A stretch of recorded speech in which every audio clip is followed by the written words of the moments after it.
Itu ilmu manusia yang mengatakan bahwa saya kerja, saya dapat, saya tidak kerja, saya tidak dapat. Itu ilmu manusia. Nah, sekarang pertanyaan saya Bapak Ibu sekalian, rezeki siapa yang kasih?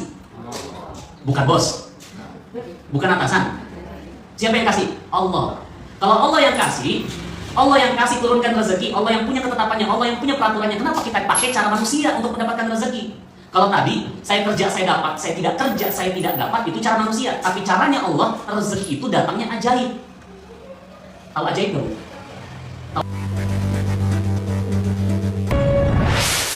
Bismillahirrahmanirrahim. Assalamualaikum warahmatullahi wabarakatuh. Magnet rezeki, satu sama terhubung.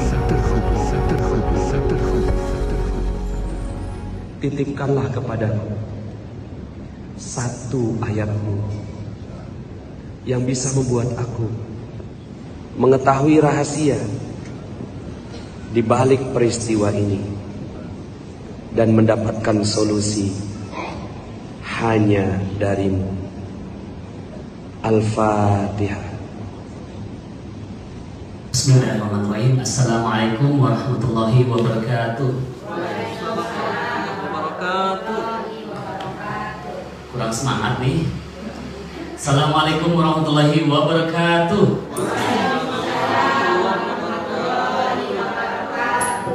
Alhamdulillah, alhamdulillah, nahmaduhu wa nasta'inuhu wa nastaghfiruh wa na'udzu billahi min shururi anfusina wa min sayyiati a'malina may yahdihillahu fala mudilla lahu wa may yudlilhu falan tajida lahu waliyyan mursyida.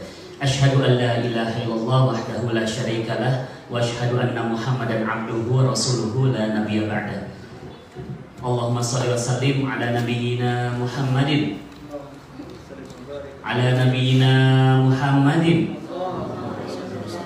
wa ala alihi wa sahbihi wa junudihi wa ansarihi wa majahda fi sabilihi ila yaumiddin. Qala Allah Ta'ala fil kitabil karim, a'udzu billahi minasyaitonir rajim, bismillahirrahmanirrahim. Wa may yattaqillaha yaj'al lahu makhraja wa yarzuqhu min haitsu la yahtasib. Shadaqallahul 'adzim wa shadaqa rasulun nabiyil karim wa nahnu 'ala dzalika minasyahidin wasyakirin wa 'ala alihi wa sahbihi ajmain, amma ba'd. Alhamdulillah, puji syukur kehadirat Allah Subhanahu wa Ta'ala yang telah melimpahkan nikmat yang begitu besar kepada kita semua, sehingga pada kesempatan kali ini Allah mempertemukan kita dalam majelis ilmu yang sangat mulia ini, ya, yaitu suatu kajian, ya, pengajian yang berjudul Magnet Rezeki.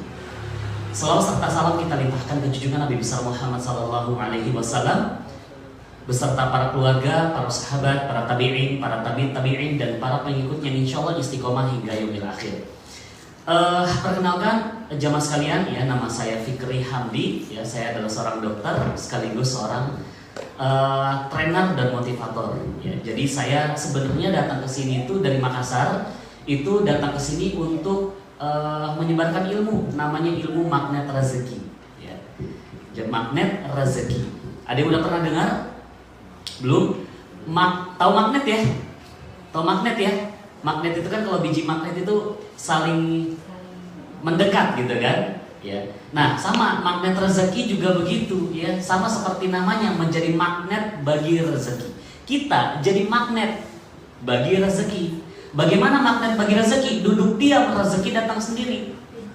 Ada orang yang rezekinya dikejar. Rezeki di sana dia kejar. Kadang dapat, kadang tidak dapat. Mungkin ibu-ibunya yang di situ agak kesini kali ya, supaya yang bapak-bapaknya bisa lewat.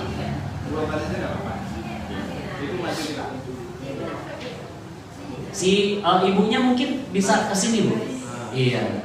Supaya bapaknya bisa masuk.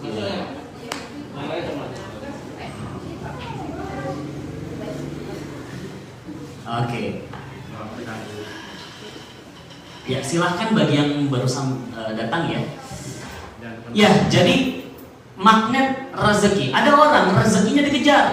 Ada rezeki di sana dia kejar. Kadang dapat, kadang tidak dapat. Ada lagi rezeki di sana dikejar lagi. Kadang dapat, kadang tidak dapat. Tapi ada orang yang duduk diam saja, rezekinya datang sendiri. Duduk diam nih. Duduk diam, rezekinya datang sendiri. Nah, sekarang jemaah sekalian, ya, Bapak Ibu sekalian, mau menjadi orang yang mengejar rezeki atau dikejar sama rezeki? Mengejar rezeki atau dikejar rezeki? Serius ini? Mau dikejar rezeki atau mengejar? Soalnya jawabnya kayak ragu gitu. Nggak percaya ya? Nggak percaya bisa dikejar-kejar rezeki ya? Bismillah ya, insya Allah kalau kita percaya maka ilmu ini bisa bermanfaat untuk kita ya. Jadi itu namanya magnet bagi rezeki. Duduk diam, rezeki datang sendiri. Nah, mungkin bapak-bapaknya bingung ya. Duduk diam berarti nggak kerja dong. Nggak usah Pak, nggak usah kerja. Capek amat kerja. Oke ya, pelan-pelan santai kita belajarnya ya. Jadi magnet rezeki itu Bapak Ibu sekalian ya. Selama ini terkait dengan rezeki ya, kita tuh pakai cara manusia untuk mendapatkan rezeki ya. Untuk mendapatkan rezeki kita pakai cara manusia. Bagaimana caranya? Saya kerja, saya dapat. Saya tidak kerja, saya tidak dapat rezeki. Kan begitu cara manusia. Betul? Percaya nggak? Yakin? Yakin percaya? Ternyata ilmunya bukan begitu. Itu ilmu manusia. Ya. Saya kerja, saya dapat. Saya tidak kerja, saya tidak dapat. Betul? Lalu bagaimana dengan cicak? Ada nggak cicak kerja? Makanya lagunya bagus kan? Ya. Cicak-cicak di dinding. Apalagi kelanjutannya Bu? Yakin itu kelanjutannya? Bukan kali. Kerja keras merayap gitu kan? Iya. Bukan. Diam merayap. Kemudian lanjutannya? Bukan. Cicak lompat ke nyamuk gitu kan? Enggak ya? Coba, cicak aja nggak kerja, diam merayap. Kemudian apa yang terjadi? Datang seekor nyamuk tuh, diem, rezekinya yang datang. Coba kalau misalkan kita nggak masuk akal sebenarnya. Cicak dempel di tembok, makanannya terbang. Coba kita datang ke warung, Pak ikan pindang 1, nasinya datang ikannya terbang. Protes nggak? Protes pasti sama Allah, tapi cicak nggak ada yang protes. Makanya kita nggak pernah ngelihat cicak mati kelaparan. Yang ada cicak mati kejepit pintu. Iya kan? Begitulah rezeki. Jadi rezeki itu bukan datang kepada kita karena kita kerja, tapi apa? Duduk diam, selesai. Nggak ada kaitan antara rezeki dengan pekerjaan. Itu ilmu manusia yang mengatakan bahwa saya kerja, saya dapat, saya tidak kerja, saya tidak dapat. Itu ilmu manusia. Nah sekarang pertanyaan saya Bapak Ibu sekalian, rezeki siapa yang kasih? Bukan bos, bukan atasan. Siapa yang kasih? Allah. Kalau Allah yang kasih turunkan rezeki, Allah yang punya ketetapannya, Allah yang punya peraturannya. Kenapa kita pakai cara manusia untuk mendapatkan rezeki? Kalau tadi saya kerja, saya dapat, saya tidak kerja, saya tidak dapat, itu cara manusia. Tapi caranya Allah, rezeki itu datangnya ajaib. Tahu ajaib nggak Bu? Tahu sulap ya? Itu kan ajaib tuh. Awalnya nggak ada, tiba-tiba ada. Nah begitu rezeki. Rezeki itu ajaib. Mau ajaib nggak? Pak, mau ajaib nggak Pak? Mau? Kita pakai surat At-Tolak ayat 2-3. A'udzubillahi minasyaitonirrajim. Wa may yattaqillaha yaj'al lahu makhraja wa yarzuqhu min haitsu la yahtasib. Artinya, barang siapa yang bertakwa kepada Allah, Allah buka jalan keluar dari semua persoalan hidupnya dan diberikan rezeki dari arah yang tidak disangka-sangka. Diberikan rezeki dari arah yang tidak disangka-sangka. Nah, sekarang pertanyaannya di ayat yang barusan tadi saya bacakan. Untuk mendapatkan rezeki dari arah yang tidak disangka-sangka disuruh ngapain? Disuruh ngapain? Takwa, bukan kerja Pak. Pak, bukan kerja Pak. Bukan. Ya udah berarti gak usah kerja. Halo. Kalau saya bilang halo jawab hai semua kompak. Halo. Hai. Kalau saya bilang hai jawabnya? Halo. Halo. Hai. Hai. Halo halo hai. Hai hai halo. Oh supaya nggak ngantuk ya. Siang soalnya ya. Nah, percaya nggak dengan ini tadi? Percaya nggak dengan Al-Quran? Percaya ya. Percaya nggak dengan surat yang barusan saya bacakan? Berarti percaya nggak kalau saya katakan bahwa nggak usah kerja? Berarti nggak percaya. Berarti nggak percaya. Gini, Bapak Ibu ya. Misalkan gini, Anda dikasih teka-teki. Tahu teka-teki ya? Teka-teki sama ibu Anda. Ya, Anda dikasih teka-teki sama ibu Anda. Ibu yang tahu teka-tekinya, ibu yang tahu jawabannya, ibu yang tahu petunjuknya. Tapi Anda minta jawaban ke ayah. Nyambung tidak? Nyambung tidak? Halo? Nyambung nggak? Nggak nyambung. Harusnya minta jawaban ke siapa?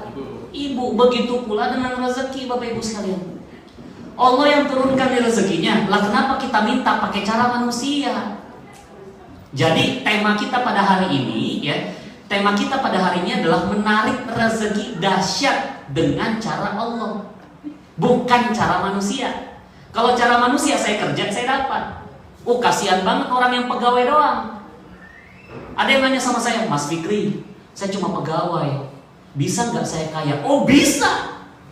Kalau nanya sama orang yang pakai cara manusia, saya pegawai, saya bisa nggak kaya? Oh kamu nggak bisa, kamu harus jadi bos.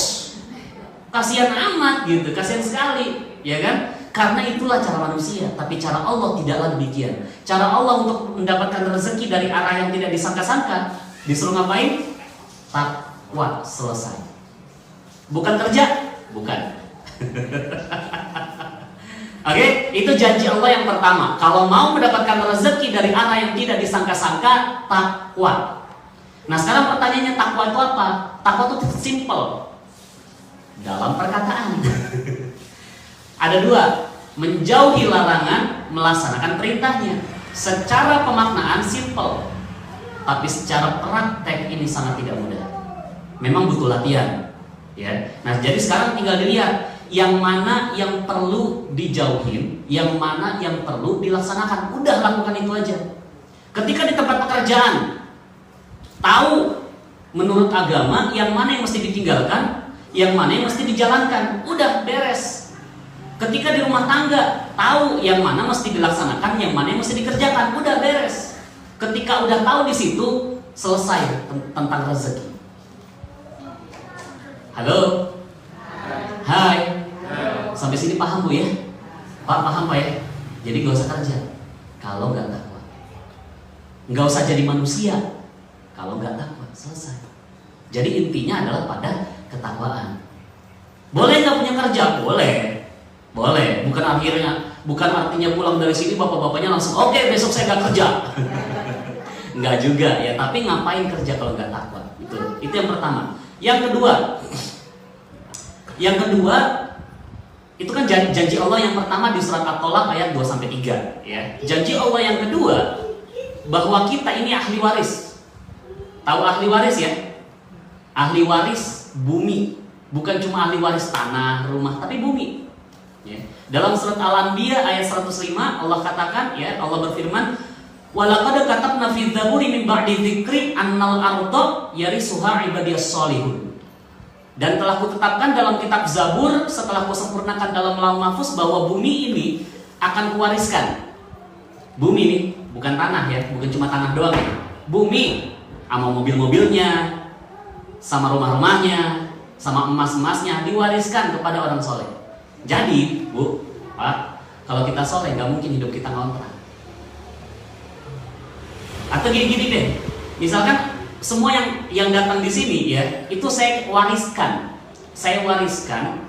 sebidang tanah ya. Katakanlah lebarnya 10 meter, panjangnya 10 meter. Saya wariskan, masing-masing dapat satu. Ya. Pertanyaannya, bayar nggak ke saya tiap bulan? Bayar nggak? Bayar nggak? Enggak ya, karena warisan, betul? Nah begitu juga Allah pengen bilang, bumi ini akan kuwariskan kepada orang soleh. Jadi orang soleh nggak mungkin kontrak. Orang soleh nggak mungkin bayar uang sewa. Orang soleh nggak mungkin diusir dari kontrakannya. Kalau misalkan ada yang seperti itu atau kita yang seperti itu, artinya kita yang belum soleh. Artinya kita yang belum soleh. Jadi jangan salahin Allah, ya Allah kenapa nggak dikasih rezeki banyak gitu. Yang disalahin Allah, bukan begitu. Yang salah siapa? yang salah kita. Ya. Jadi lakukanlah kesolehan. Terus yang mana yang soleh? Ada yang bilang, Mas Fikri, saya udah sholat, zakat, ngaji, duha, tahajud. Kenapa Mas Fikri bilang saya belum soleh? Nah gini, orang yang ngaku soleh itu salah. Mengaku soleh itu salah. Ya. Jadi orang ngaku tuh salah loh, Bim. Atau gini deh, misalkan gini ya, ada yang percaya nggak saya sepupunya Yusuf Kalla? Ada yang percaya? Enggak. Ada yang percaya? Bisa jadi. Ada yang percaya? Ayo percayalah. Iya kan sama-sama Makassar. Yusuf Kalla tuh rumahnya dekat sama saya. Iya benar. Bisa jadi. Sepupu saya. Ada yang percaya? Percaya. Percaya? Bisa jadi. Nah ini namanya ngaku. Ngaku mah gampang, betul? Betul? Yang ngaku mah gampang gitu. Yang gak gampang diakuin sama Yusuf Kalla. Betul nggak saya sepupunya? Tanya Yusuf Kalla, emang ada sudah sepupu namanya Fikri? Siapa itu? Namanya saja saya berdengar. Jadi mengaku soleh itu gampang. Orang mabok-mabokan, Bapak Ibu sekalian, itu gampang ngaku soleh, betul? Betul ya?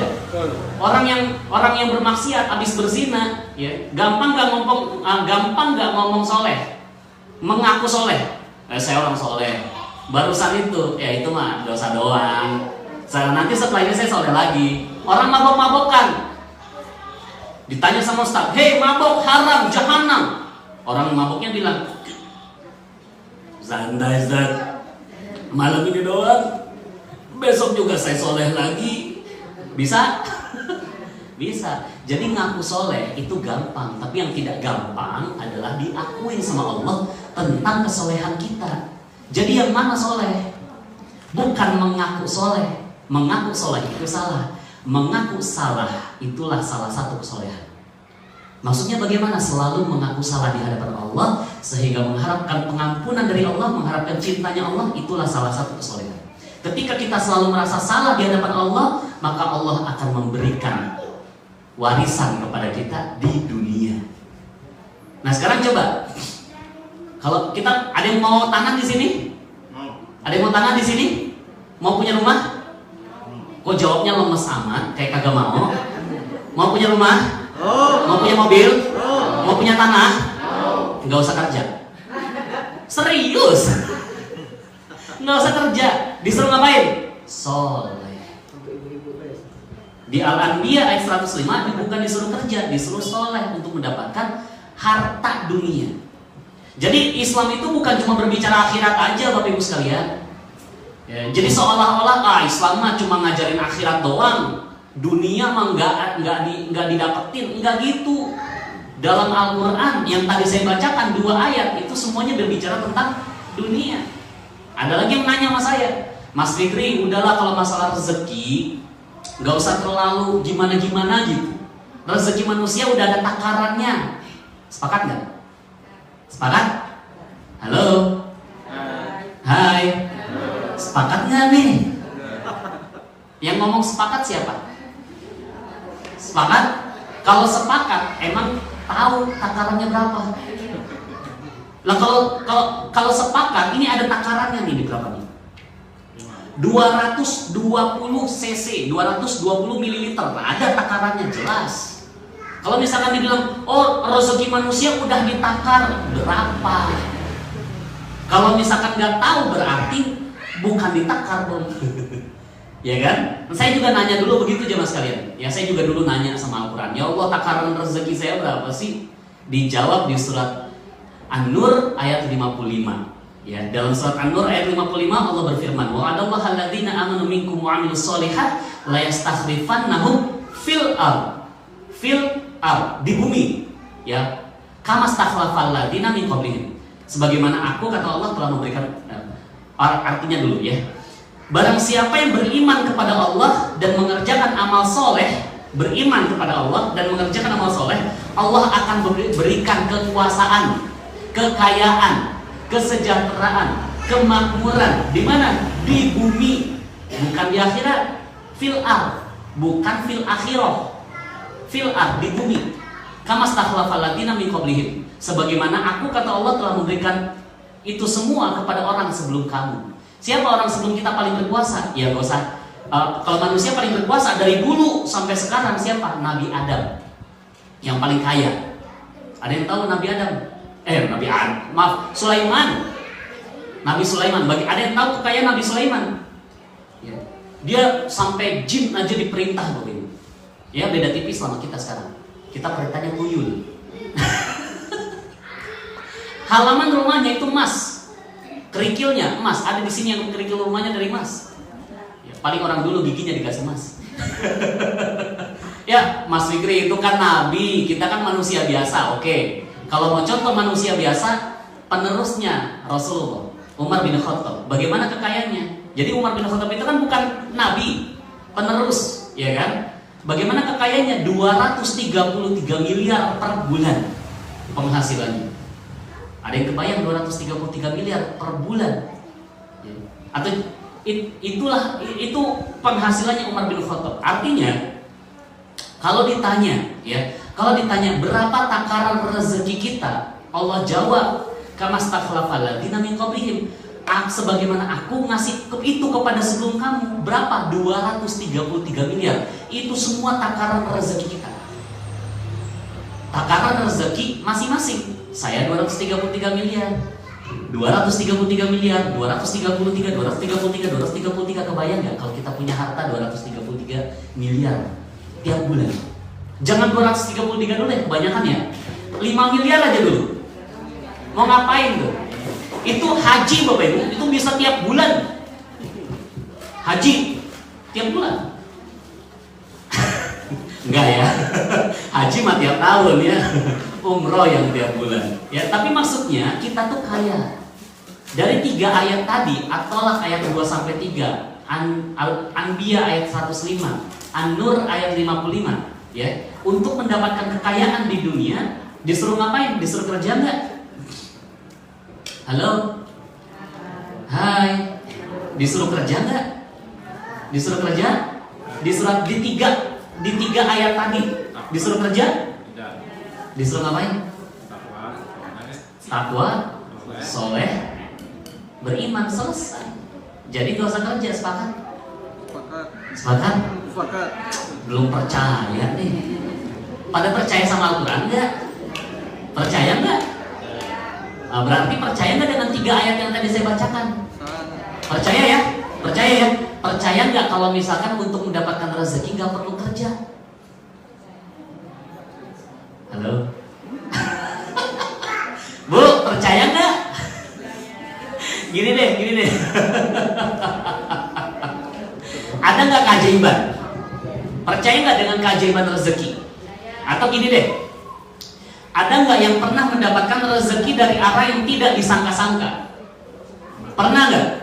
Pernah nggak? Dapat rezeki dari arah yang tidak disangka-sangka, walaupun mungkin nggak banyak, walaupun mungkin cuma 100.000, 200.000, tapi Anda nggak pernah menyangka bahwa itu datangnya dari mana. Tiba-tiba aja dikasih. Pernah? Pernah? Itu namanya keajaiban. Ajaib, kayak sulap, tring, langsung datang, ya nggak? Yang bukan ajaib itu gaji. Nah, itu nggak ajaib itu. Ada tanggalnya soalnya. Tanggal 5, tanggal 10 itu bukan ajaib. Ya, yang ajaib itu datang tiba-tiba. Begitulah keajaiban. Ya. Ada yang pernah dapat keajaiban mungkin 100.000, 500.000, 1 juta, ada ya? Ada ya? Nah sekarang bisa diulang nggak? Itu tadi ya yang Anda bilang pernah semuanya mampu. Bisa diulang nggak? Bisa mungkin. Bisa diulang nggak? Bisa Bapak Ibu. Semua itu bisa diulang. Itu namanya keajaiban. Jadi yang harus kita lakukan selama ini bukan kerja untuk dapat rezeki, bukan kerja, tapi apa? Mengulang keajaiban itu. Ya. Nah kerja, terus buat apa dong kerja? Saya seorang dokter, apa ya saya nggak praktek? Tetap saya praktek, tapi saya nggak kerja. Tapi yang saya lakukan dalam dokter saya, dalam praktek saya nggak nyari uang. Karena uang udah selesai di mana? Di atas sejadah. Ketika saya meningkatkan ketakwaan, meningkatkan amal soleh, dan meningkatkan keimanan saya kepada Allah. Selesai. Udah nggak usah kerja lagi untuk nyari uang. Kerjanya untuk apa? Nah, nanti saya jelasin. Ya, jadi bukan artinya tiba-tiba nggak kerja sama sekali, enggak ya. Nah, jadi kita percaya ya, ada nggak keajaiban? Ada? Ada ya, oke. Ada keajaiban rezeki. Tiba-tiba datang terus rezeki. Nah, selanjutnya kan di Al-Quran, saya mau tanya lagi nih Bapak Ibu ya. Di Al-Quran itu kan kisah ajaib semua tuh, ya kan? Salah satu kisah keajaiban, ada banyak banget kisah keajaiban. Salah satu kisah keajaibannya adalah Nabi Musa bisa membelah laut. Pakai apa? Tongkat. Nah, pertanyaannya, semua kisah ajaib itu di Al-Quran diceritakan buat apa buat kita? Buat apa Bu? Pak? Buat apa kira-kira? Semua kisah ajaib itu yang di Al-Quran buat apa diceritakan buat kita? Contoh, apalagi? Pembelajaran. Setelah belajar ngapain? Praktek. Yakin? Yakin nih praktek nih? Kita nanti ke laut sama-sama ya? Hah? Tuh, ada sungai apa dekat sini? Sungai Musi ya, di bawahnya Perak ya. Ya nanti kita belah sama-sama ya. Oh, kan pada ketawa berarti bukan untuk dipraktekin. Diapain? Jawab saya coba. Untuk apa semua kisah keajaiban itu diceritakan kepada kita? Kan udah gak ada nabi sekarang, ya kan? Yang sekarang adanya cuma Al-Quran ngomongnya tentang keajaiban. Nah sekarang buat apa diceritain buat kita? Buat apa kita baca itu tiap hari Al-Quran? Ya, buat apa? Buat apa? Mengulangi. Ya berarti sama dong dipraktekin Pak. Untuk apa? Dipelajari. Nah, belajar buat apa? Enggak, itu semua bukan untuk diamalkan, bukan untuk dipelajari, bukan. Dinyanyiin. Ya kan? Iya dong. Dinyanyiin. Betul ya? Kan gini. Al-Quran itu kan buku resep sebenarnya. Ya kan? Buku resep apa? Resep kehidupan.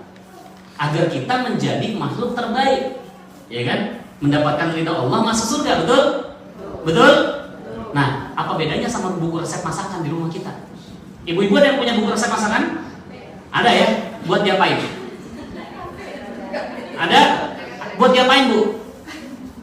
Buat apa itu buku resep masakan di rumah? Buat diapain? Dibaca ya? Apalagi? Enggak. Enggak, bukan dipraktekin Bu. Dinyanyikan. Iya, dinyanyiin. Jadi misalkan ini kita lapar nih, ya kan? Pas lagi lapar, aduh lapar nih, ambil buku masakan Pas buka buku masakan, kemudian dibuka, kemudian nyanyi. Bahan-bahan, ya kan? 1 sendok makan bawang merah. Kemudian buka lagi. 1 sendok makan bawang putih, garam secukupnya, ambil penggorengan, masukkan minyak goreng.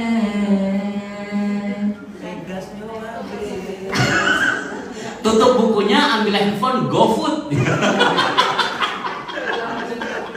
Gitu kan Bu? Iya.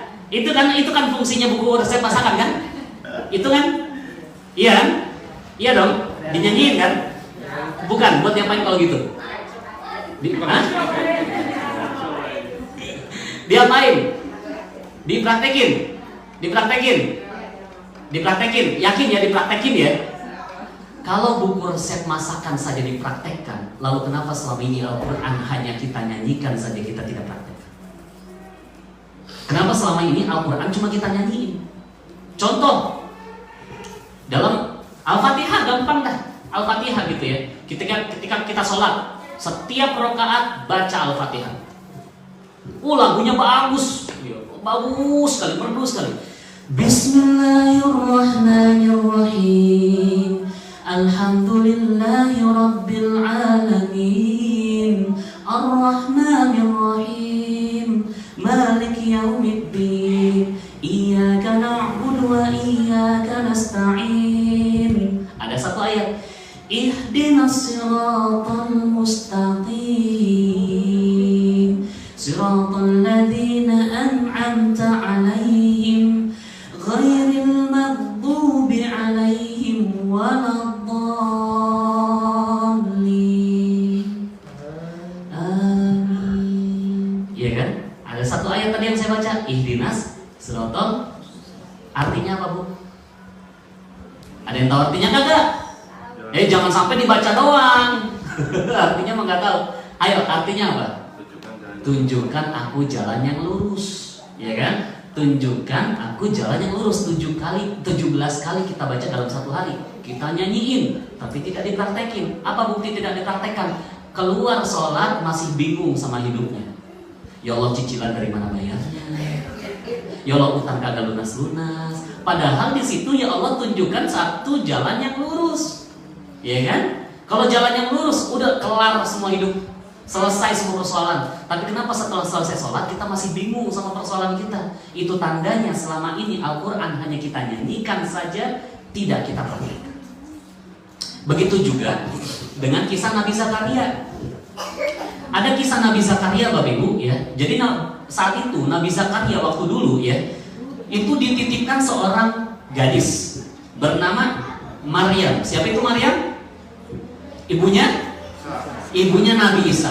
Saat itu Maryam dititipkan oleh seorang Nabi Zakaria. Kemudian Nabi Zakaria bilang sama Maryam, "Hai Maryam, aku buatkan kamu sebuah kamar." Atau dalam bahasa Arabnya mihrab. Aku buatkan kamu sebuah kamar. Tugas kamu adalah duduk diam di mihrab itu, habiskan waktu pagimu sampai petang dengan berpuasa, dan habiskan waktu malammu dengan beribadah kepada Allah. Kamu gak usah ke pasar, kamu gak usah masak, aku yang tugasnya ngasih makan buat kamu. Ya, itu kisahnya tuh. Kemudian setiap Nabi Zakaria pengen masuk ngasih makanan, ini Nabi Zakaria pengen masuk nih ngasih makanan nih. Tiba-tiba Nabi Zakaria ngelihat di samping Maryam udah ada makanan. Padahal Nabi Zakaria belum ngasih. Ini ajaib gak? Ajaib gak? Ajaib. Bisa dipraktekin gak? Bisa dipraktekin? Halo? Hai. Halo. Selama ini kita cuma nyanyiin. Oh, kalau dinyanyiin mah bagus banget ya. Dalam Ali Imran ayat 37 ya. Kalau misalkan dinyanyiin bagaimana? Kalau dinyanyiin kayak gini. Kullama dakhala 'alaiha Zakaria al-mihrab wajada 'indaha rizqa. Qala ya Maryam anna laki hadha? Qalat huwa min 'indillah. Innallaha yarzuqu man yasha'u bighairi hisab. Allah. Kita lihat artinya. Setiap Nabi Zakaria masuk menemui Maryam di mihrabnya, selalu ditemukan makanan di sisinya. Padahal Maryam gak ke pasar, enggak masak, enggak pesan GoFood. Enggak ya, itu cuma tambahan saya doang. Di Al-Quran gak ada tulisan kayak gitu ya. Kemudian Nabi Zakaria heran dan bertanya, Maryam itu makanan dari mana? Dengan santai Maryam menjawab, ya dari Allah lah. Dari mana lagi? Kalau Allah mau kasih rezeki tanpa perhitungan. Allah atau apa nih? Tek. Nah, di ayat tadi ya, di ayat Ali Imran ayat 37. Ya, ajaib gak itu kisah? Itu kisah ajaib gak? Bisa dipraktekin? Bisa dipraktekin? Bisa? Ibu-ibu nanti pulang dari sini bilang sama suaminya, "Pah, aku dapat ilmu bagus banget. Namanya ilmu magnet rezeki. Katanya aku gak usah ke pasar, aku gak usah masak, aku duduk di kamar. Papa yang ngasih makan buat aku." Bisa? Bisa, Bu? Bisa. Bisa diomelin. Nggak, tapi nggak gitu juga ya. Tapi gini, pernah nggak kita semua ya jalan di pinggir jalan, lagi jalan di pinggir jalan terus ngeliat ada penjual pisang goreng, terus mikir, enak tuh pisang gorengnya tuh. Tapi mikir doang tuh, nggak beli. tiba-tiba pas di rumah ada pisang goreng? Pernah? Pernah? Atau mungkin bukan pisang goreng, mungkin mie goreng kah atau apalah? Pernah? Pernah kejadian mungkin ada yang ngasih tetangganya atau suami tiba-tiba bikinin pisang goreng. Pernah ya? Pernah ya? Berarti tuh Maryam tuh. Berarti Anda udah praktekin tuh kisah Maryam. Maryam kan begitu. Cuma mikir doang, ya Allah lapar, Nabi Zakaria belum datang. Tring, langsung ada makanan di samping gitu. Iya kan? Udah, praktekin dah. Bisa? Bisa? Nah tinggal, cuma jangan pisang goreng terus. Naikinlah motor gitu. Mobil gitu. Artinya sebenarnya semua kisah keajaiban di Al-Quran diceritakan buat kita untuk diapain? Untuk diapain? Dipraktekkan. Untuk apa? Bapak Ibu? Dipraktekkan. Ya coba semua pakai tangan ya, Untuk apa di kisah keajaiban diceritakan buat kita? Dipraktekkan. Ya. Praktek supaya pas pulang ke rumah, pas lagi begini, oh iya dipraktekkan. Ditanya sama orang di rumah, Bu, bagus kah kajiannya tadi di musala? Bagus. Apa? Ya, jadi supaya ingat gitu ya. Untuk apa kisah keajaiban diceritakan buat kita? Dipraktekkan. Belum semua, saya nggak akan lanjut kalau belum semua melakukannya. Untuk apa kisah ajaib diceritakan dalam Al-Quran? Dipraktekkan. Udah praktekkan itu semua. Ya, praktekin semuanya. Jadi kisah keajaiban di Al-Quran buat dipraktekin. Termasuk 3 ayat yang tadi janjinya Allah buat kita. Rezeki datang dari arah yang tidak disangka-sangka dengan cara bertakwa. Kalau mau mendapatkan warisan di bumi dengan cara amal soleh. Kalau mau mendapatkan kekayaan di dunia, caranya beriman. Praktekin. Selama ini kita cuma nyanyikan saja, tapi tidak kita praktekkan. Apa ciri-ciri tidak dipraktekkan? Apa ciri-ciri ilmu ini tidak dipraktekin? Pulang dari sini bikin dosa. Halo? Hai. Ciri-ciri tidak mempraktekkan adalah pulang dari sini bikin nggak ikhlas banget nyebutnya. Pulang dari sini bikin pulang dari sini bikin dosa. Itulah ciri-ciri kita tidak mempraktekkan Al-Quran. Cuma kita nyanyiin saja, tidak dipraktekin, ya. Karena gini Bapak Ibu, ya, keajaiban itu ada bagi mereka yang percaya. Kalau misalkan kita nggak percaya, maka wassalam, rezeki nggak akan datang kepada kita, ya. Suatu ketika Bapak Ibu, ya, sebelum saya lanjut nih, jadi ada rahasia bagaimana caranya untuk mendapatkan itu semua. Jadi ketakwaan, oke, kita tahu ketakwaan, kesolehan, keimanan. Nah nanti kita jabarin lagi, kita turunin lagi, nanti ada jurus-jurusnya. Jadi kan kita dari tadi berbicara tentang magnet rezeki. Magnet rezeki itu ada 101 jurus. Ada berapa Bu? 101 jurus. Nah hari ini saya bagiin 2 jurus supaya kita bisa menjadi magnet bagi rezeki. Tapi sebelum saya jelasin, ya mungkin Anda nanti minta, mana buktinya Mas Fikri udah ajaib hidupnya gitu kan. Nah saya mau izin nih, saya mau ceritakan dulu ya, apa sih kisah keajaiban saya. Suatu ketika saya tuh setelah nikah kontrak Bapak Ibu. Ya seperti pada umumnya lah ya, setelah nikah kontrak. Nah saya kontrak rumah biasa aja sebenarnya, cuma rumah lama, rumah tahun 90-an, mungkin tahun 80-an kali, karena rumah lama sekali. Atapnya tuh dari seng, kemudian banyak yang terkelupas dinding-dindingnya. Nah suatu ketika istri saya lagi ngejemur baju, ya, istri lagi ngejemur baju, ada anak kecil lewat di depan rumah saya. Dia lihat rumah saya, terus diledekin, rumah orang miskin, gitu. Rumah orang miskin. Istri saya langsung masuk ke dalam kamar. Nah bilang sama saya, Kak, mas rumah kita bilang rumah orang miskin. Terus saya bilang, sabar aja. Mudah-mudahan Allah setelah ini memberikan rezeki buat kita dapat rumah yang lebih bagus. Di sini di kepala saya langsung apa? Rumah datanglah. Itu ya, rumah datanglah, rumah datanglah, rumah datanglah. Akhirnya setiap saya melihat rumah bagus, saya bilang, enak ya kalau punya rumah begitu. Udah, gitu doang. Enak ya kayaknya kalau punya rumah begitu. Tiba-tiba saya ngontrak kan 1 tahun, udah saya bayar 1 tahun di awal. Baru 10 bulan saya tempatin itu kontrakan, tiba-tiba ada yang datang kepada saya bilang begini, Fikri, ini ada rumah, barusan saya renovasi, tapi saya nggak pakai. Saya kerja di luar negeri. Udah kamu tempatin, terserah kapan mau dikembalikan. Langsung saya tempatin rumah bagus itu tanpa uang 1 sen pun. Masya Allah. Dapat rumah gratis, ya kan? Walaupun di surat mah bukan atas nama saya, tapi kan saya tempatin, ya kan? Apa bedanya? Cuma beda di nama doang kan? Ya nanti kalau misalkan Mas Fikri, berarti nanti kalau misalkan orangnya minta rumah lagi, berarti Mas Fikri nggak punya rumah dong. Ya udah, nanti kan tinggal caranya sama aja. Enaknya kalau punya rumah begitu. Enaknya kalau punya rumah begitu, udah gitu doang gitu ya. Dapat rumah gratis, alhamdulillah. Begitu juga ketika saya saat itu, bukan saya nggak bersyukur Bapak Ibu, ya saya bersyukur punya motor, bersyukur saya.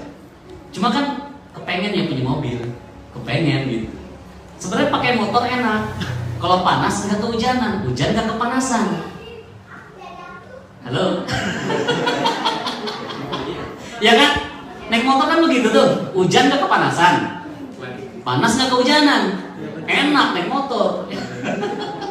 Cuma kan kepengen dia naik mobil yang hujan nggak kehujanan, panas nggak kepanasan kan gitu. Suatu ketika saya ngeliat saya antar istri, rumah saya di tengah, istri rumahnya di sini. Jadi kalau ibaratnya ini Makassar nih, kerja istri saya, rumah saya di pinggiran kota Makassar, istri saya kerjanya di kabupaten samping Makassar, sedangkan kerja saya di ujung Makassar bagian sana. Jadi setiap saya mau kerjanya barengan jamnya. Jadi saya antar dulu istri ke sini, kemudian saya ke sini, pulang, saya jemput lagi di sini, kemudian pulang ke tengah. Itu perjalanan di satu setengah jam tuh, ya jauh sekali. Bukan saya nggak bersyukur, saya bersyukur. Cuma kan pengen mobil. Supaya apa? Supaya nggak apa-apa saya naik motor, istri pakai mobil, supaya udah langsung pergi masing-masing gitu. Setiap ngeliat mobil, enaknya kalau punya mobil itu, enaknya kalau punya mobil itu. Langsung di sini, mobil datanglah. Udah kerja saya begitu sekarang. Kerja saya apa yang mau saya pengen, datanglah. Tiba-tiba benar Bapak Ibu, alhamdulillah. Beberapa waktu kemudian ada yang bilang begini sama saya, Fikri, saya punya mobil 2. Satu mobil saya pakai, satu mobil nggak saya pakai. Daripada rusak di situ doang, bawa pulanglah, terserah kapan mau dikembalikan. Terserah kapan mau dikembalikan. Langsung saya bawa pulang itu mobil tanpa uang 1 sen pun. Masya Allah. Mau. Begitu juga kemarin umroh juga begitu. Saya kan ngisi nih. Saya ngisi, terus tiba-tiba alumni saya ngisi seminar Magnet Rezeki. 3 hari setelah acara itu datang nih orang yang peserta kajian, peserta seminar datang ke saya. Bukan 3 hari selanjutnya sih, sebulan selanjutnya datang ke saya, Mas Fikri, terima kasih banyak. 3 hari setelah seminar saya dapat umroh gratis. 3 hari setelah ikut seminar, setelah ikut kajian, dapat umroh gratis. Ya. Alhamdulillah. 3 hari itu. Nah sekarang tinggal hitung aja. Sekarang hari apa? Sabtu, Ahad, Senin, Selasa. Insya Allah Selasa kita semua bisa umroh ya. Umroh datang. Itu yang saya lakukan Bu. Itu yang saya lakukan. Pas datang nih alumni saya nih, datang, Mas Fikri, terima kasih setelah mengamalkan ilmu Magnet Rezeki. 3 hari setelah pulang dari acara Magnet Rezeki, saya dapat umroh gratis. Padahal saat itu saya belum pernah umroh sama sekali. Peserta saya ajaib duluan, saya belum umroh. Langsung tiba-tiba umroh datanglah. 4 bulan kemudian saya bisa umroh gratis tanpa uang 1 sen. Masya Allah. Dan itu yang saya lakukan semua sekarang. Begitu juga dengan keliling Indonesia. Saya sudah keliling di 16 kota di Indonesia dan 2 kota di Malaysia. 1 pun tidak ada yang saya bayar. Semua gratis. Alhamdulillah. Nah, mau nggak seperti ini? Mau? Maka praktik. asal tahu rahasianya, keajaiban itu juga bisa datang pada Anda. Ya, ada yang juga begini Bapak Ibu. Dia tuh punya hutang, 4 miliar rupiah. Gajinya 4 juta sebulan. Coba kalau dihitung Pak, berapa bulan dia lunas? Gaji hutang 4 miliar, gaji 4 juta. Coba dibagi 4 miliar bagi 4 juta berapa? 1000 bulan baru bisa lunas. Lailatul Qadar. Itu 1000 bulan, berapa tahun? 83 tahun. Jadi baru bisa lunas 83 tahun dicicil, itu pun juga gak pernah makan. Ya, 4 juta langsung bayar, berarti mau hidup pakai apa gitu kan? Iya kan? Nah, kalau mau pakai logika Bu, Pak, kalau mau pakai logika, bisa lunas gak hutang 4 miliar dengan gaji 4 juta? Bisa lunas gak kalau pakai logika? Gak bakalan bisa loh Ibu. Dia mati pun belum lunas, anaknya mati pun belum lunas. 1000 bulan. Tapi dengan ilmu keajaiban 2 tahun beres. 2 tahun beres. Hutang 4 miliar. Ada di sini punya hutang? Ada di sini punya hutang? Ah, lunas insya Allah. Oh, 4 miliar aja lunas. Ya, amin kan nih? 4 miliar aja lunas. Dalam waktu apa? 2 tahun. Dengan ilmu magnet rezeki, dengan ilmu keajaiban. Jadi Bapak Ibu sekalian, semua keajaiban itu bisa datang pada kita asal tahu rahasianya. Nah, sekarang saya mau bagikan 2 rahasia.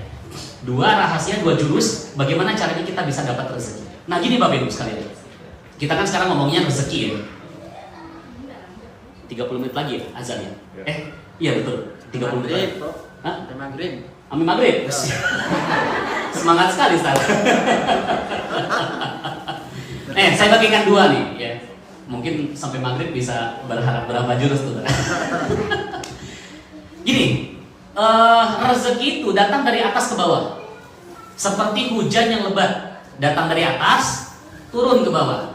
Kalau ada hujan lebat nih, datang dari atas turun ke bawah. Yang di bawah pasti kena hujan nggak? Pasti kena? Pasti kena. Harusnya kena. Bukan lagi kena, kebanjiran. Ya kan? Tapi ada segolongan orang yang ternyata tidak mendapatkan hujan lebatnya. Dia cuma dapat tetesannya saja. Kenapa? Karena dia pasang perisai, pasang pelindung. Dia berlindung di balik payung, berlindung di balik atap rumah, berlindung di balik atap mobil dan segala macam. Dia tidak mendapatkan hujan lebatnya, yang dia dapatkan hanya tetesannya saja. Nah, begitu pula dengan rezeki. Rezeki itu turun dari atas ke bawah. Dari atas ke bawah. Kalau rezeki lebat dari atas turun ke bawah, ya, itu di bawah pasti kena rezeki nggak? Logikanya, kena rezeki nggak? Mestinya kena. Tapi ternyata ada segolongan orang yang tidak mendapatkan rezeki berlimpahnya. Siapa dia? Orang yang pasang perisai. Dia berlindung di balik perisai, dia pasang perisainya, ya, akhirnya tidak mendapatkan hujannya. Cuma tetesannya doang. Gaji UMR, itu tetesan. Gaji 5 juta sebulan, nah itu masih tetesan. Gaji 10 juta sebulan itu masih tetesan. Ingat gak tadi takaran rezeki kita berapa? 233 miliar. Artinya kita tuh kaya. Allah udah takdirkan kita kaya. Tidak ada orang miskin. Tidak ada satupun orang di dunia ini miskin. Allah gak pernah menciptakan orang miskin. Kenapa begitu? Karena dalam surat An-Najm ayat 43 sampai 48. An-Najm ayat 43 sampai 48. Wa annahu huwa adhaka wa abka. Dan aku ciptakan tertawa dan kebalikannya apa? Tertawa kebalikannya menangis, betul ya. Wa annahu huwa amata wa ahya, dan aku ciptakan mati dan hidup, betul. Wa annahu huwa khalaqau zawjaini dzakara wal unsa, dan aku ciptakan makhluk berpasangan laki-laki dan Oke, selanjutannya. Wa annahu huwa aghna wa aqna, dan aku ciptakan kaya dan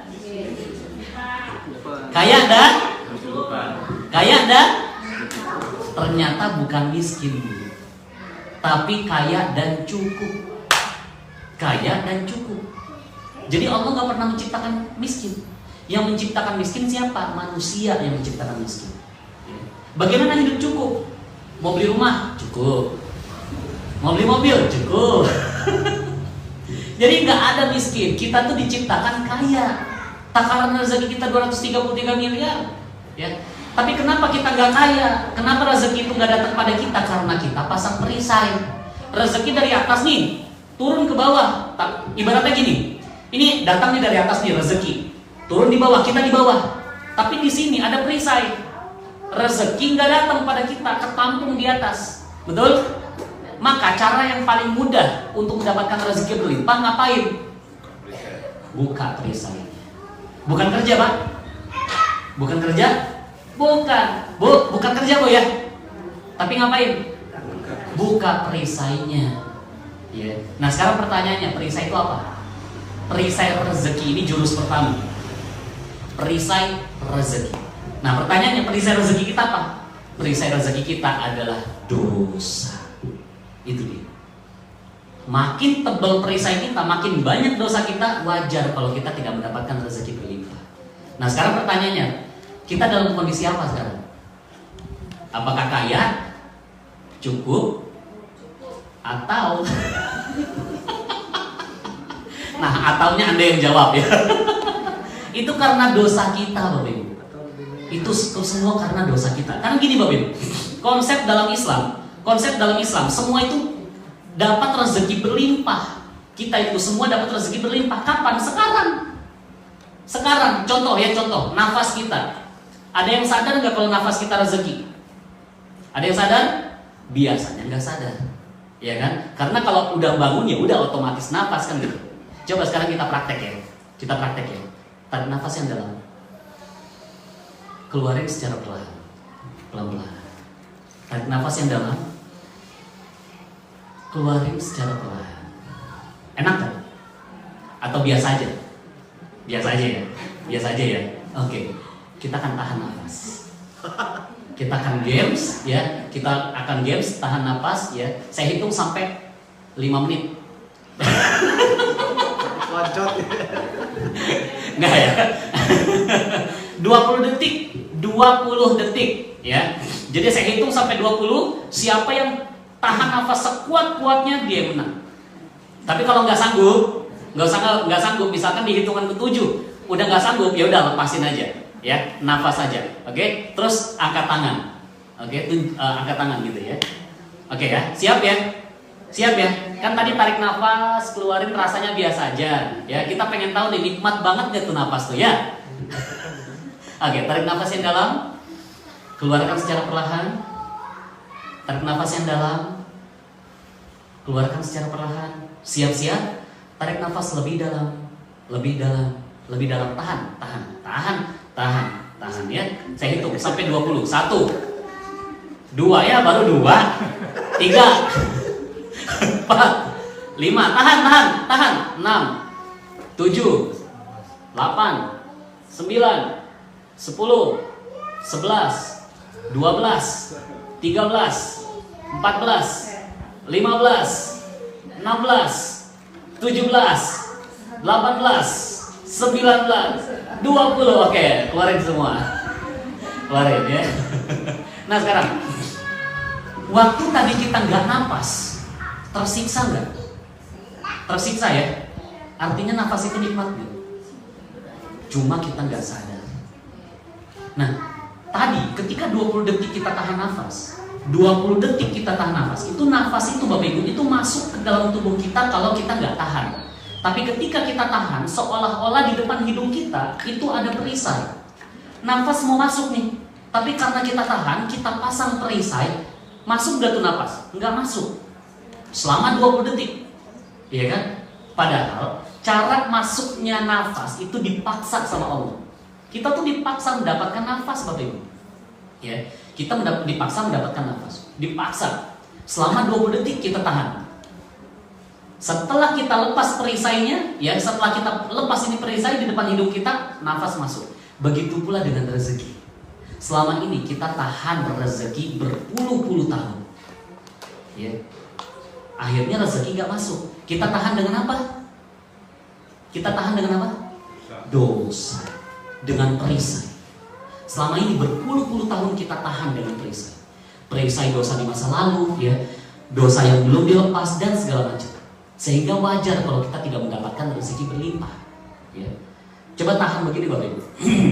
Tangannya begini, coba semua tangannya begini. Tangannya begini semua. Kemudian genggam, genggam tangannya, genggam. Terus genggam lagi, genggam lebih keras, sampai sakit. Terus lepasin. Stroke. Oke, turunin tangannya. Ketika begini rasanya gimana? Nggak enak ya, nggak nyaman ya, nyeri, sakit ya. Nah, itulah yang selama ini kita lakukan terkait dengan rezeki. Hidup kita nggak nyaman, betul? Ya. Ada yang bilang ya, rezeki itu yang jangankan yang halal, Ustaz. Yang haram pun susah dicari. Begitu kan orang bilang, ya kan? Padahal yang bikin kita nggak mendapatkan rezeki bukan Allah, tapi kita yang begini. Padahal harusnya ketika kita mau nyaman hidup kita, mau enak hidup kita, lepaslah. Dengan apa? Dengan melepas perisai. Perisai kita apa? Dosa. Dalam surat Nuh ayat 10, ya. Dalam surat Nuh ayat 10, A'udzubillahi minasyaitonir rajim. فَقُلْتُ اسْتَغْفِرُوا رَبَّكُمْ إِنَّهُ كَانَ غَفَّارًا يُرْسِلِ السَّمَاءَ عَلَيْكُمْ مِدْرَارًا وَيُمْدِدْكُمْ بِأَمْوَالٍ وَبَنِينَ وَيَجْعَلْ لَكُمْ جَنَّاتٍ وَيَجْعَلْ لَكُمْ أَنْهَارًا. Allah. Itu surat Nuh ayat 10 sampai 12. Di surat 10, Faqultu astaghfiru rabbakum innahu kana ghafara. Mohon ampun kamu kepada Allah, niscaya aku buka perisai rezeki kamu. Niscaya aku buka semua dosa-dosa kamu. Niscaya aku ampuni semua dosa-dosa. Kemudian yursilis sama alaikum midrara, dan Allah turunkan hujan yang lebat kepada kita. Hujan yang lebat buat kita. Hujan yang apa, Bu? Bukan gitu. Hujan yang lebat. Hujan yang apa, Bapak Ibu? Bukan gitu. Hujan yang lebat. Hujan yang apa, Bapak Ibu? Nah gitu. Hujan yang lebat, bukan rintik-rintik. Kalau cuma gaji 2 juta, gaji 3 juta, itu mah hujan rintik. Hujan lebat yang Allah mau kasih buat kita. Berupa apa? Wayumditkum bi amwal, dan dibanyakan harta demi harta demi harta. Dibanyakan harta. Ya. Wabanin dan anak-anak yang dimaksud di sini bukan hanya anak-anak biologis saja, tapi anak-anak cabang, anak perusahaan, agen-agen, reseller yang semuanya produktif. Anak 9 tapi semuanya insinyur, semuanya dokter misalkan, atau semuanya sukses, ya kan? Wa yaj'alakum jannat, dan aku kasih kamu kebun. Enggak usah kamu yang siramin kebun itu, aku yang siramin kata Allah. Dengan cara apa? Itu ada sungai mengalir di bawah kebun itu. Ya, kita nggak usah siram, kita tinggal petik dan panen. Enak nggak kalau kita tinggal petik dan panen? Nggak usah kita urusin itu kebun, langsung menghasilkan. Itulah yang Allah mau kasih buat kita. Contoh yang seperti apa kayak gitu? Contoh misalkan kita punya bisnis nih, kita punya usaha. Kita tidur, uang masuk ke rekening. Kita bangun, uang masuk ke rekening. Kita ada di Palembang, uang masuk ke rekening. Kita ada di Jakarta, uang masuk ke rekening. Itu yang namanya ada kebun, ada sungai. Jadi ada 4 kenikmatan. Mendapatkan dibanyakan harta, ya kan? Kemudian dibanyakan harta, kemudian anak-anak, kebun, dan sungai. Ya. Mau nggak? Halo? Hai. Pak, bapak-bapak nih, Pak, 1 aja sebenarnya cukup, Pak ya. Ya, 1 cukup sebenarnya. Betul? 1 aja cukup. Tapi Allah mau kasih 4. Ya? Betul nih? Bu, sepakat gak? Bagi laki-laki 1 cukup. Betul Pak ya? Betul? Allah mau kasih 4. Bu, setuju gak Bu? Makanya dari tadi setuju. Karena bahaya. Bu, setuju gak? Hah? Nggak setuju? Pak, 1 cukup Pak ya? Cukup ya? Alhamdulillah. Tapi Allah mau kasih 4. Ya, syukur. Bu, setuju nggak Bu? Nggak setuju? Nggak setuju? 4 tuh apa? Yang pertama itu tadi harta yang banyak. Kedua anak-anak. Harta banyak mah udah cukup sebenarnya ya. Harta yang banyak udah cukup buat kita. Tapi Allah mau kasihnya 4 anak-anak. Yang ketika kita punya anak 1, 2, 3, 4 semuanya sukses. Semuanya bisa ngasih makan buat kita ketika kita tua. Kemudian punya kebun. Yang ketiga, yang keempat ada sungai-sungai di bawah kebun itu. Allah pengen kasih 4, padahal 1 cukup buat kita. Betul? Setuju nggak Bu? Setuju. Halo? Setuju nggak Bu? Tadi kenapa nggak setuju? Ya dipikir lain. Itu tadi Quran surat An-Nisa. bukan Nuh ya. Nah, di ayat yang tadi surat Nuh ayat 10 sampai 12 dikatakan untuk dapat rezeki berlimpah yang 4 macam itu disuruh kerja nggak? Disuruh kerja? Disuruh kerja? Disuruh ngapain? Disuruh ngapain tadi? Takwa yang atolak ayat 2 sampai 3 tadi. Fakultus, betul ya. Istighfar kepada Allah. Minta ampun kepada Allah. Bukan kerja? Bukan kerja? Jadi gini jemaah sekalian, tidak ada satupun ayat di dalam Al-Quran yang mengatakan kalau mau mendapatkan rezeki caranya kerja. Tidak ada. Tidak ada satupun ayat yang mengatakan seperti itu. Ya. Terus.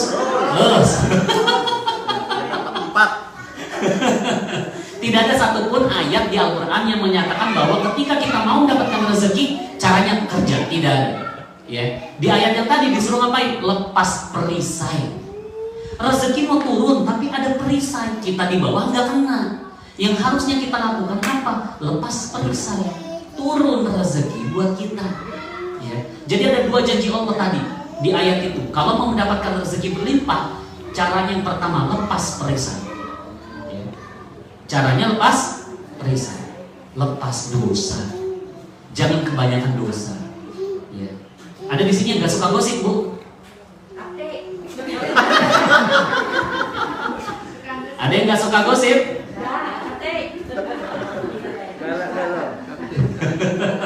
Itu gosip, itu mempertebal perisai. Gosip mempertebal perisai. Mau rezeki banyak? Mau rezeki banyak? Mau rezeki banyak? Kunci mulut baik-baik. Siap? Siap? Ya, jangan gatal banget ini pengen ngomong gitu ya. Yang bukan cuma ibu-ibu aja, bapak-bapak juga suka gosip sebenarnya ya. Hindarin itu semua ya. Nah. Jadi sebenarnya simple. Kalau kita mau mendapatkan rezeki berlimpah sebenarnya simple. Lepas dosa. Ada seorang anak muda 2 tahun nyari kerja nggak dapat. 2 tahun nyari kerja nggak dapat. Terus datang ke Ustaz, saya 2 tahun nganggur Ustaz. Saya pengen dapat pekerjaan nggak dapat Ustaz. Gimana caranya? Ustaznya bilang mau dapat pekerjaan, mau Ustaz. Serius? Iya Ustaz. Akhirnya dikasih resep sama Ustaznya, dimasukin dalam amplop. Ustaznya bilang begini, bukanya di rumah ya, jangan di sini, buka di rumah. Kalau kamu udah buka ini amplop, harus dipraktekin resep saya. Kalau kamu buka dan tidak dipraktekkan, saya kutuk kamu 7 turunan tidak dapat pekerjaan. Siap Ustaz. Pulang dia. Pas pulang, dia lihat amplopnya. Buka enggak. Kalau nggak dibuka nggak selesai persoalannya. Tapi kalau dibuka ternyata nggak bisa dilaksanakan, dikutuk sama Ustaz. Akhirnya dibuka sama dia. Pas dibuka ternyata resepnya begini. Jangan kamu tinggalkan hari tanpa sempurna 5 waktu sholatmu. Jangan kamu sholat kecuali di masjid. Jangan kamu sholat di masjid kecuali dapat takbir pertama imam. Jangan kamu sholat, jangan kamu dapat takbir pertama imam sebelum kamu dahului dengan 2 rakaat sunnah sebelumnya. Jangan kamu keluar dari masjid sebelum 2 rakaat sunnah setelah sholat. Lakukan 7 hari 7 malam. Kalau keluhan berlanjut, hubungi Ustadz kembali. Terus story. Pas si pemuda ini pas baca, iya dikutuk dah sama Ustadz. Karena dia sholat bolong-bolong. Sholat bolong-bolong lebih banyak di rumah daripada di masjid. Itu pun juga kebanyakan bolong-bolong. Pas dia lihat, waduh.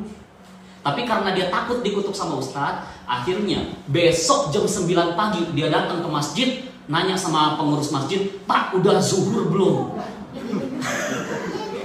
Jam 9. Saking takutnya dikutuk Ustadz. Akhirnya hari pertama dapat tuh semua. Dapat 2 rakaat sunnah sebelum dan setelah, otomatis dapat jamaah di masjid dan takbir pertamanya imam, gitu kan? Takbir pertama, berarti ngikutin dari awal, gitu kan? Hari kedua dapat lagi semuanya. Pas hari ketiga datang ke Ustadz, Allah baik ya. Ustadznya bilang, baik di mana? Ente ibadah di korting, gitu kan? Saya suruh berapa lama? Di surat itu berapa lama baru kembali ke sini? 7 hari Ustaz. Lah ini baru hari ketiga, kenapa udah balik? Udah datang ke saya. Orang itu, pemuda ini bilang, jangankan 7 hari Ustaz. Baru 2 hari saya praktekkan. Alhamdulillah tadi malam saya dapatkan pekerjaan. Masya Allah. 2 tahun nggak dapat pekerjaan karena ibadahnya bolong-bolong.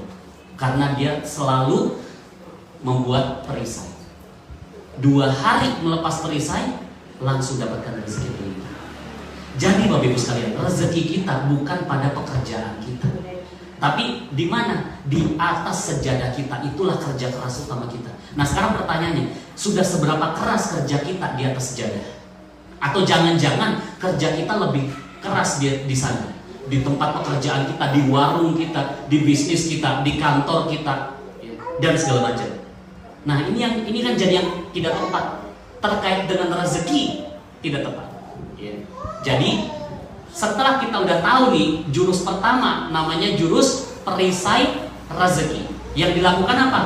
Buka perisai. Ngapain Bu? Pak? Buka perisai. Pakai tangan supaya ingat. Ya. Bu, apa yang dilakukan supaya mendapatkan rezeki? Buka perisai. Apa yang dilakukan agar dapat rezeki? Buka perisai. Jadi pas di rumah, pas begini, oh iya buka perisai. Jadi Bapak Ibu sekalian, sekarang kita punya fokus. Setelah kita mendapatkan ilmu ini, kita punya fokus sekarang. Fokusnya ngapain? Duduk diam kita di atas sejadah untuk mendapatkan rezeki. Ya, untuk mendapatkan rezeki. Suatu ketika Bapak Ibu, saya juga pernah seperti itu. Suatu ketika saya mau berangkat kerja, praktek. Saya mau berangkat praktek, istri saya nanya, "Bi, udah gak ada uang buat beli sayur, nggak ada uang buat belanja." Saya bilang, "Udah gak ada." "Iya udah gak ada." "Yaudah tunggu dulu, aku minta sama Allah. Sebelum berangkat, saya duha dulu. Kerja keras di atas sejadah, gelar sejadah. Kemudian saya bilang begini sama Allah, ya Allah, aku udah gak punya uang, istri minta uang, cuma Engkau yang punya uang. Allahu Akbar."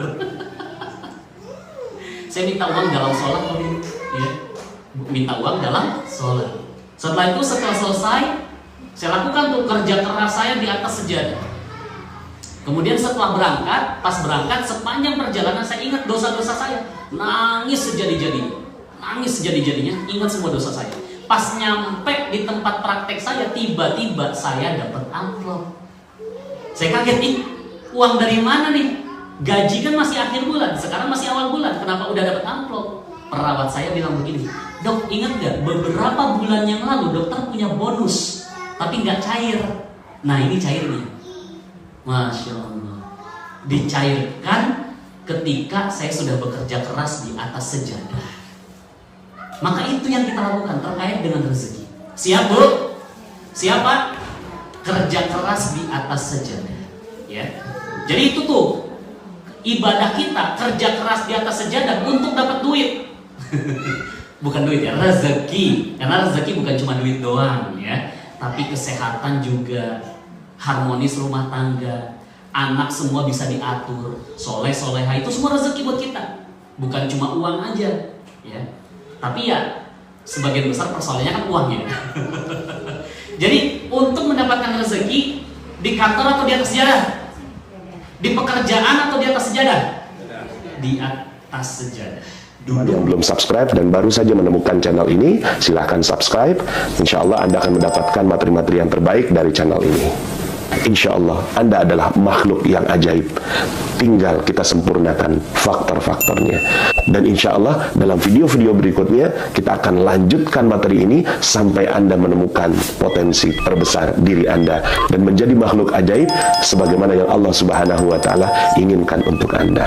Sampai jumpa. Assalamualaikum warahmatullahi wabarakatuh.